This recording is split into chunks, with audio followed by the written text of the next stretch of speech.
ang tanong ng isa nating masugid na taga-subaybay na si Ronnie. Ang sabi niya, ang platinum ba matigas lagariin? Alam niyo po mga ka-More Than Treasures, kapag may hawak kayo na isang metal at nilagari nyo at ito ay sobrang tigas, halos maubos na lamang yung ngipin ng iyong lagaring bakal, 100%, pag yan po ay hindi kayang basta-basta lagariin at napakatigas, 100% yan po ay lamang ang may alam.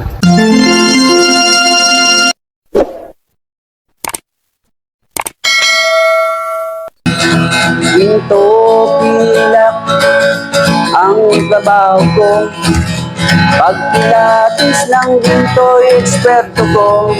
Magandang panahon po sa inyo mga kaibigan ko, dito po sa ating channel, More Than Treasures. Kumusta po kayong lahat? Nawa ay nasa mabuti kayong kalagayan at lagi pong ligtas sa anumang sakit at karamdaman. Sa video po natin ito ay ating bibigyang kasagutan ang isang katanungan ng ating masugid na taga-subaybay na si Ronnie.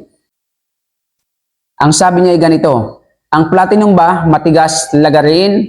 So marami na pong nagchat-chat sa akin, nagsisend ng picture sa FB page ko, sa Facebook ko. At sinasabi nila na ang platinum daw ay napakatigas lagariin. At yung iba pa nga, nararamdaman ko, akala yata nila kaya nila tayong iskamin o budulin. Pagdating po sa usapang platinum, nagsisend sila ng platinum bar, may mga tatak pa.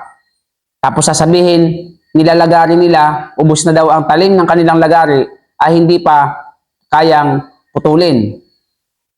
Ito naman po ang maisasagot ko sa katanungan ni Idol Ronnie. At para po sa kaalaman ng lahat ng makapanonood at nanonood at sa aking mga subscriber, sa akin po kayo maniwala, huwag po kayong maniwala kung kani-kanino dyan.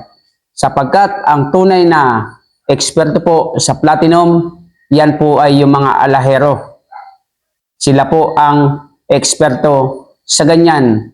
Lalo na po yung alahero na mahaba na ang serbisyo sa kanyang pag-aalahas at yung namimili ng ginto pilak. So ang kasagutan po diyan, kapag po ang isang hawak pong bakal, flat bar o anumang klase ng bakal yan na inaakala mong yan ay platinum, kasi ang platinum po ay kahawig ng silver, kahawig po ng stainless, kahawig po yan ng white gold. Mga magkakahawig po ang kulay ng mga yan. Ngunit, uulitin ko po, sasabihin ko po sa inyo mga ka-More Than Treasures, kapag ang isang bakal na hawak-hawak mo at nilagari mo at sobrang tigas, at ang sabi nga sa mga chat sa akin, maging sa tanong ni Ronnie, ay matigas daw ba ang platinum? Ang sabi pa nung nagchat sa akin, ubos na daw yung talim ng kanilang lagaring bakal, hindi pa napuputol. Kapag po ang isang bakal na hawak mo ay napakatigas lagariin, 100%, iyan po ay wag mo nang pag-aksayan ng panahon. Hindi po yan platinum. Sapagkat ang katangian po ng platinum ay ganito. Ang platinum po ay napakabigat na bakal. Isa po yan sa pinakamabigat na bakal. Na kung titignan mo ay matigas, para nga pong stainless yan eh. Pero kapag yan po ay nilagari mo, para ka lamang lumalagari ng ginto. Sapagkat yan po ay napakalambot lagariin. Alam niyo po ba na kapag ako ay nagtetest po ng platinum, lalo na po kapag duda pa ako sa tatak, isa po sa pang-test ko ng platinum ay ang kikil. Halimbawa yung singsing. O halimbawa yung relo, nakabili po kasi ako dati ng platinum na relo. O singsing na relo. Kapag yan po ay platinum, papasadahan niyo po yan lagaring bakal. Mas maganda yung bilog. Kapag yan po ay pinasadahan mo, halimbawa ito, pinasadahan mo po man lagaring bakal yan, kapag ang kikil mo ay kumapit, ibig sabihin ay kumapit. Pag yan kasi kumapit at huminto, ibig sabihin, matigas yung iyong metal. Kapag yan po ay kumapit, ibig sabihin, hindi po yan platinum ang iyong hawak na metal. Sapagkat ang platinum po ay malambot lamang yan. Kaya kapag yan ay iyong pinasadaan ng lagaring bakal, yan po ay mararamdaman mo na hindi man lamang kumapit yung kikil sa iyong platinum.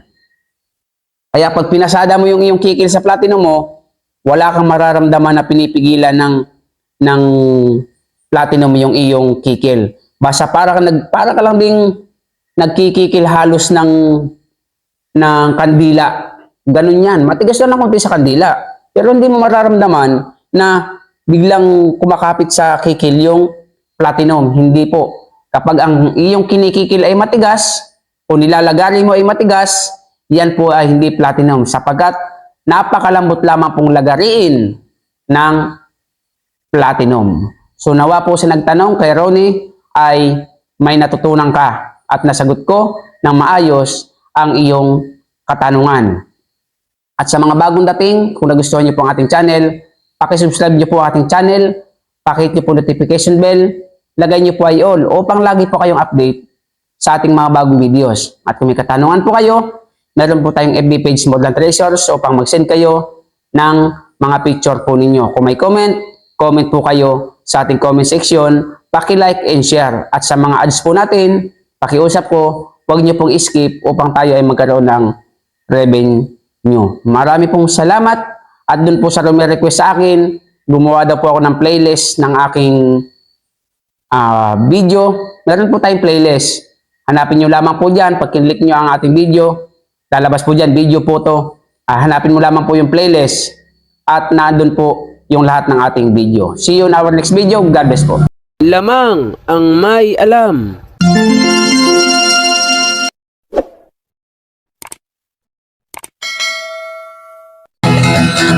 Ginto pilak ang trabaho ko. Pag pilates ng ginto'y eksperto ko. Kung sa mga kabisado ko, alam ko ang peke at totoo. Ako ay isang masayang ng ginto. Alam ko ang tunay at totoo. Kung usapan ay alas lang, yan ay kaya nating patunayan. Ako ay alahero at asayer ng ginto. Alam ko ang tunay at totoo.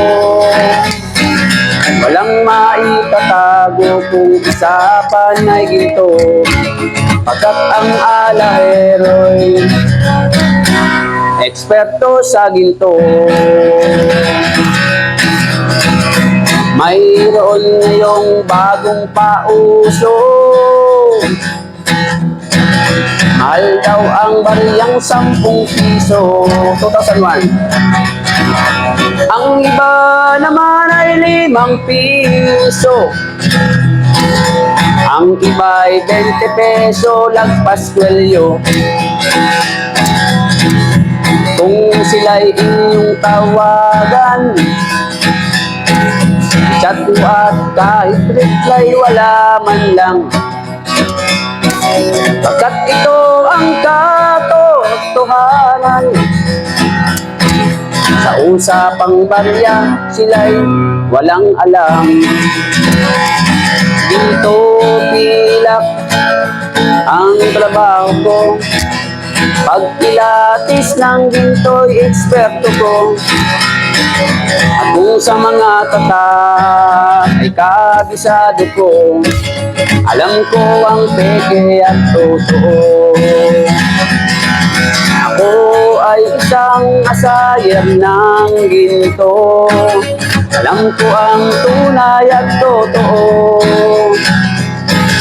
Walang maitatago kung usapan ay ginto. Pagkat ang alahero'y eksperto sa ginto. May mga taong akala mo ay may alam. Sa pagkilatis ng ginto ay nakikialam. Ngunit ang kanilang ginagawang paraan ay napakalayo na sa katotohanan. Ginto pilak ang trabaho ko. Pagpilatis ng ginto'y eksperto ko. Kung sa mga katak ay kabisado ko, alam ko ang peke at totoo. Ako ay isang asayer ng ginto, alam ko ang tunay at totoo. Kung usapan ay alahas lang, yan ay kaya nating patunayan.